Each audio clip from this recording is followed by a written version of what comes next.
Indonesia আতঙ্কে জলে ঝাঁপ যাত্রীদের দগ্ধ হয়ে এক অন্তঃসত্ত্বা সহ মৃত অন্তত 5। দুর্ঘটনাগ্রস্ত ওই জাহাজটিতে প্রায় 300 জন যাত্রী ছিলেন। আগুন ধরার পরে অনেকেই আতঙ্কে লাইফ জ্যাকেট পরে সমুদ্রে ঝাঁপ দেন। ইন্দোনেশিয়ার নৌসেনার 3টি জাহাজ উদ্ধার কাজ শুরু করেছে। ইন্দোনেশিয়ার মাঝ সমুদ্রে আগুন ধরল যাত্রীবাহী ছোট জাহাজে।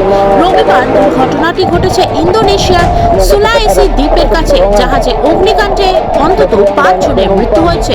নিহতদের মধ্যে রয়েছেন এক অন্তঃসত্ত্বা মহিলা। প্রাথমিকভাবে জানা যাচ্ছে জাহাজটিতে প্রায় 300 জন যাত্রী ছিলেন। আগুন ধরে যাওয়ার পরে আতঙ্কে জাহাজ থেকে সমুদ্রে ঝাঁপ দেন অনেকে।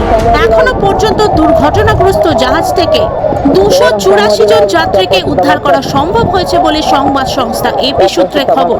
জাহাজের কর্মীদেরও উদ্ধার করা হয়েছে। কী কারণে জাহাজে আগুন লাগলো তা নিয়েও ধোঁয়াশা রয়েছে।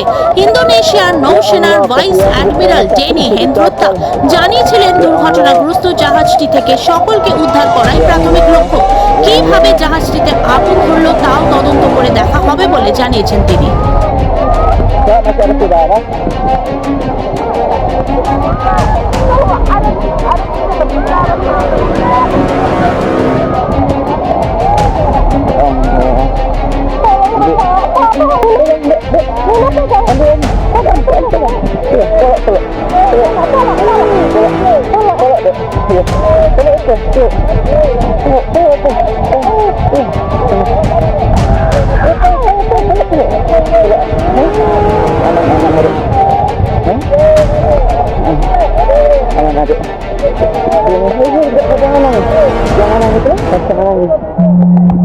Jangan nangis.